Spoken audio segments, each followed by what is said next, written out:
छायावाद। छायावाद आधुनिक हिंदी कविता के उस वाद का नाम है जो 1918 से 1936 ईस्वी तक हिंदी काव्य की प्रमुख काव्यधारा रही। छायावाद के नामकरण एवं परिभाषा के संबंध में बड़ी ऊहापोह की स्थिति है।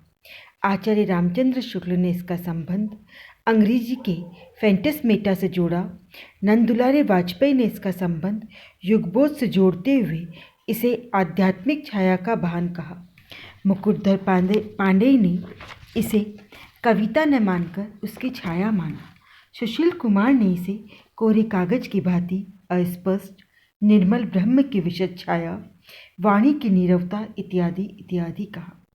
छायावाद की विभिन्न परिभाषाएं दी जाती हैं। उनमें से कुछ प्रमुख परिभाषाओं का अध्ययन हम आज करेंगे। डॉक्टर हजारी प्रसाद द्विवेदी के अनुसार छायावाद एक विशाल सांस्कृतिक चेतना का परिणाम था। यह केवल पाश्चात्य प्रभाव नहीं था, अपितु कवियों की भीतरी व्याकुलता ने ही नवीन भाषा शैली में स्वयं को अभिव्यक्त किया। आचार्य रामचंद्र शुक्ल ने कहा, छायावाद शब्द का प्रयोग दो अर्थों में समझना चाहिए।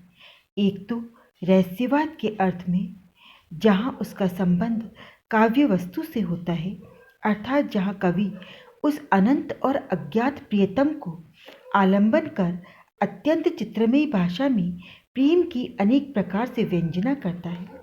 छायावाद का दूसरा प्रयोग काव्य शैली या पद्धति विशेष के व्यापक अर्थ में है।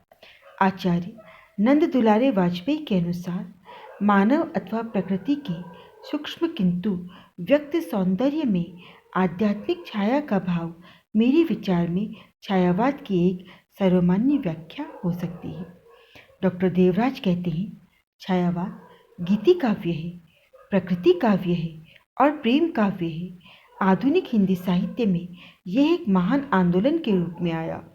भाव और शैली जगत में इसने जबरदस्त क्रांति उपस्थित की। डॉक्टर नगेंद्र के अनुसार स्थूल के प्रति सूक्ष्म का विद्रोह ही छायावाद है। डॉक्टर रामकुमार वर्मा कहते हैं, परमात्मा की छाया आत्मा पर तथा आत्मा की छाया परमात्मा पर पड़ने लगती है, यही छायावाद है। बकौल मुकुटधर पांडेय, ये कविता न होकर कविता की छाया है। परमात्मा के प्रति प्रणय रहस्यवाद है। ठीक उसी प्रकार प्रकृति के प्रति प्रणय छायावाद है। जयशंकर प्रसाद कहते हैं, छाया भारतीय दृष्टि से अनुभूति और अभिव्यक्ति की भंगिमा पर अधिक निर्भर करती है। ध्वन्यात्मकता, लाक्षणिकता, सौंदर्य, प्रकृति विधान तथा उपचार वक्रता के साथ स्वानुभूति की विवृत्ति छायावाद की विशेषता है। महादेव वर्मा, सृष्टि के बाह्य आकार पर इतना लिखा जा चुका था कि मनुष्य का हृदय अभिव्यक्ति के लिए रो पड़ा। स्वच्छंद में चित्रित उन मानवीय अनुभूतियों को छाया नाम दिया गया जो आज भी मुझे उपयुक्त लगता है।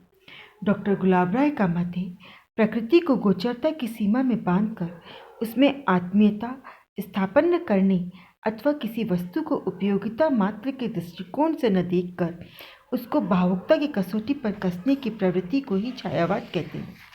शांति प्रिय द्विवेदी कहते हैं, छायावाद एक दार्शनिक अनुभूति है।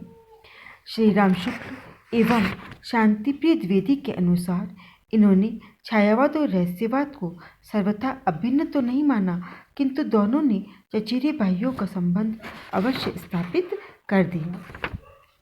अतः हम कह सकते हैं कि छायावाद जो है वह क्या है? स्थूल के प्रति सूक्ष्म का विद्रोह है। इसमें यह प्रकृति के प्रति प्रणय है।